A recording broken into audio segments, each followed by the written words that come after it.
नमस्कार, live cities night bulletin दिन भर बिहार में आपका स्वागत है। खबरों की शुरुआत करेंगे, लेकिन उससे पहले एक नजर डालते हैं आज की सुर्खियों पर। देश में एलपीजी पर संकट पर बोले पेट्रोलियम मंत्री, कोई कमी नहीं है, विकास के लिए केंद्र सरकार से पूरा सहयोग मिल रहा, बोले सीएम नीतीश। राज्यसभा चुनाव को लेकर एनडीए विधायक दल की बैठक, तेजस्वी ने बिहार को हर मोर्चे पर बताया फिसड्डी। तेजस्वी यादव के बयान पर मंत्री दीपक प्रकाश का पलटवार, हर जिले में भू माफिया की लिस्ट होगी रेडी। विजय सिन्हा बोले सीमा पर सीसीटीवी निगरानी। जदयू में शामिल होने के बाद पहली बार पैतृक गांव निशांत कुमार पहुंचे। रोहिणी बोली प्रधानमंत्री जी, सिलेंडर की किल्लत का जश्न कब होगा।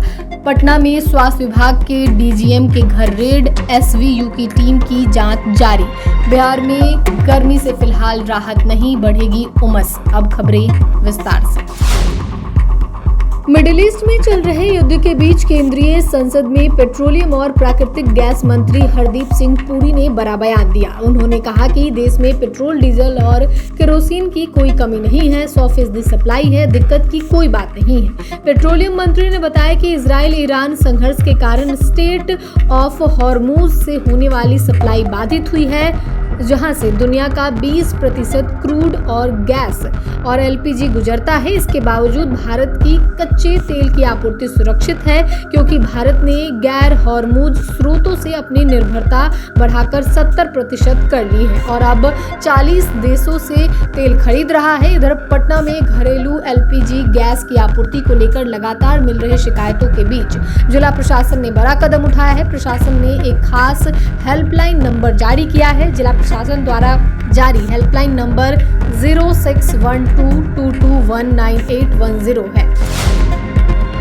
पूर्णिया में नीतीश कुमार ने कहा कि बिहार के विकास के लिए उन्होंने केंद्र सरकार से पूरा सहयोग मिल रहा है। उन्होंने स्पष्ट किया कि राज्य में विकास की गति कभी नहीं रुकेगी और यह निरंतर आगे बढ़ती रहेगी। उन्होंने 2005 से पहले के शासनकाल का जिक्र करते हुए उसे जंगल राज बताया और कानून व्यवस्था की स्थिति पर तीखा हमला किया। उन्होंने कहा कि उस समय माता बहनों का घर से निकलना मुश्किल था। मुख्यमंत्री ने महिलाओं, शिक्षा और स्वास्थ्य के क्षेत्र में किए गए कार्यों को अपनी सरकार की प्राथमिकता बताया। उन्होंने याद दिलाया कि वृद्धजन, दिव्यांगों और विधवा महिलाओं की पेंशन राशि को 400 रुपए से बढ़ाकर 1100 रुपए कर दिया गया है। अगले 5 वर्षों में 1 करोड़ युवाओं को नौकरी और रोजगार देने का लक्ष्य है।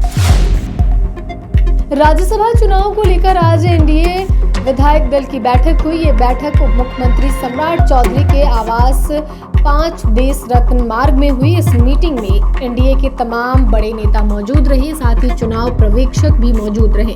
बैठक में 4 उम्मीदवारी की जीत को लेकर आंकड़े एनडीए के पक्ष में है, लेकिन 5वें उम्मीदवार की जीत को लेकर मंथन हुआ। 5वें उम्मीदवार की जीत के लिए 3 वोट की जरूरत पड़ी है, पर यह आंकड़ा कैसे पूरा होगा, इसे लेकर रणनीति पर चर्चा हुई। तेजस्वी यादव ने बिहार की एनडीए सरकार पर जबरदस्त हमला बोला है। बिहार में बढ़ते बेरोजगारी, गरीबी, पलायन और भ्रष्टाचार सहित कई मुद्दे उठाए हैं। बिहार एक अनोखा और अनूठा प्रदेश है, जहां दशकों से एनडीए की डबल इंजन सरकार है। तो वहां देश का सबसे गरीब राज्य बिहार, देश के सबसे अधिक पलायन बिहार में, देश में सबसे अधिक अपराध बिहार, देश में सबसे अधिक भ्रष्टाचार बिहार, देश में सबसे अधिक बेरोजगारी बिहार, देश में सबसे अधिक बहुआयामी गरीबी बिहार, देश में सबसे अधिक स्कूल ड्रॉप आउट बिहार, देश में सबसे कम साक्षरता दर बिहार, महंगी गैस खरीदने में आगे बिहार। 21 वर्षों की एनडीए सरकार में बिहार विकास के सभी मानकों, मापदंड और सूचकांक में सबसे फिसड्डी है, लेकिन इस शर्मनाक तथ्यों और रैंकिंग पर कभी कोई जवाबदेही नहीं, बस पलटा पलटी प्रशासनिक तंत्र, सरकारी खजाने से वोट खरीदी, वोट की लूट और जातिवाद के सहारे कथित सुशासनी लोग सत्ता का आनंद भोग रहे हैं। राजद के राष्ट्रीय कार्यकारी अध्यक्ष और नेता प्रतिपक्ष तेजस्वी यादव के बयान पर बिहार सरकार में मंत्री दीपक प्रकाश ने कहा कि बिहार पर हमला करने से पहले उन्हें 20 साल पुरानी स्थिति देख लेनी चाहिए। बिहार विधानसभा में विपक्ष के नेता और राजद के राष्ट्रीय कार्यकारी अध्यक्ष तेजस्वी यादव के बयान पर बिहार सरकार में मंत्री दीपक प्रकाश ने कहा कि बिहार पर हमला करने से पहले उन्हें 20 साल पुरानी सरकार देख लेनी चाहिए। 20 साल में किस प्रकार का काम हुआ, किस प्रकार का विकास हुआ, वो भी देख लेना चाहिए। उसकी तुलना और समीक्षा करने के बाद ही उनको सवाल उठाना चाहिए।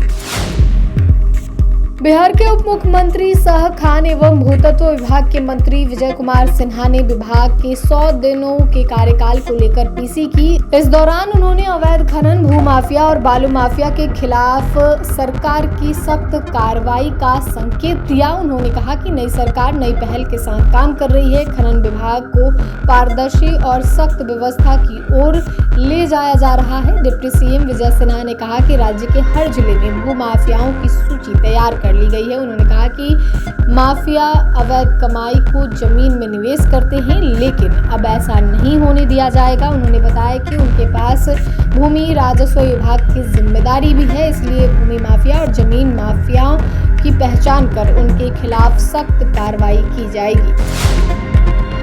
जेडीयू में शामिल होने के बाद पहली बार पैतृक गांव निशांत कुमार पहुंचे। ग्रामीणों ने जोरदार स्वागत किया। आज का सीएम कैसा हो, निशांत कुमार जैसा हो के नारे से कल्याण बिघा गूंज उठा। निशांत कुमार अपने पैतृक गांव में अपनी स्वर्गीय माता मंजू सिन्हा को श्रद्धांजलि देने और उनका आशीर्वाद लेने पहुंचे थे। उन्होंने मीडिया से बातचीत करते हुए कहा कि मां का आशीर्वाद हमेशा उनके साथ रहेगा और उन्हें नई जिम्मेदारियों को निभाने की ताकत देगा।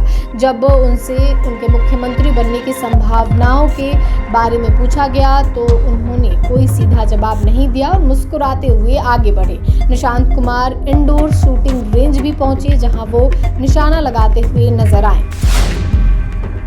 ईरान इजराइल जंग के असर से बिहार में 3 दिन से कमर्शियल गैस सिलेंडर की बुकिंग बंद कर दी गई है। कमर्शियल गैस सिलेंडर की सप्लाई नहीं होने की वजह से होटल रेस्टोरेंट पर काफी असर पड़ रहा है। घरेलू गैस को लेकर भी बिहार के कई जिलों में तीसरे दिन भी लोगों की लंबी कतारें दिख रही है। इधर लालू यादव की बेटी रोहिणी आचार्य ने पीएम मोदी पर तंज कसा है। उन्होंने एक्स पर लिखा है कि सिलेंडर की किल्लत का जश्न कब मनेगा। नालंदा में पुलिस वाले जिप्सी पर सिलेंडर ले जाते दिखे। वहीं गैस की किल्लत को लेकर बिहार कांग्रेस ने सीएम नीतीश को लेटर लिखा है और कहा है कि यह समस्या सीधे बिहार के लोगों की पेट से जुड़ी हुई है। मुख्यमंत्री जी चूल्हा चौका संकट में आ गया है। विशेष निगरानी इकाई ने Bihar medical services and infrastructure corporation limited के डीजीएम पंकज कुमार के खिलाफ बड़ी कार्रवाई की। आय से अधिक संपत्ति मामले में उनके पटना स्थित कार्यालय और आवासीय परिसर पर छापेमारी की गई। एसवीयू टीम ने अगले सुबह 8 बजे पटना के कदम कुआं इलाके स्थित एक अपार्टमेंट में छापेमारी की। उस वक्त डीजीएम पंकज कुमार अपने पूरे परिवार के साथ घर पे मौजूद थे। इस दौरान लगभग 96 लाख से अधिक अवैध संपत्ति, जिसमें कैश, गहने, जमीन से संबंधित दस्तावेज बरामद किए गए। फिलहाल एसवीयू टीम की जांच प्रक्रिया जारी है। निगरानी का आरोप है कि एक लोक सेवक होने के बावजूद उन्होंने भ्रष्टाचार से लगभग 96,46,666 रुपए की ऐसी संपत्ति बनाई जो उनके ज्ञात और वैध आय के स्रोत से कहीं अधिक है। बिहार में इन दिनों मौसम का मिजाज बदला जरूर नजर आ रहा है, लेकिन उमस भरी गर्मी से फिलहाल राहत मिलने की कोई संभावना नहीं है। मौसम विभाग के अनुसार अगले 2 से 3 दिनों तक प्रदेश में मौसम शुष्क बना रहेगा। इसके कारण तापमान में धीरे धीरे बढ़ोतरी हो सकती है। कई जिलों में अधिकतम तापमान 30 से 40 डिग्री सेल्सियस तक पहुंचने का अनुमान है। हालांकि 14 से 16 मार्च के बीच उत्तर और पूर्वी बिहार के कई इलाकों में आंधी, गरज चमक और हल्की बारिश की संभावना जताई गई है। इससे गर्मी और उमस से थोड़ी राहत मिलने की उम्मीद है। मौसम वैज्ञानिकों के अनुसार इस समय बिहार में पश्चिमी हवाओं के साथ साथ बंगाल की खाड़ी से आने वाली नमी वाला वातावरण मौजूद है।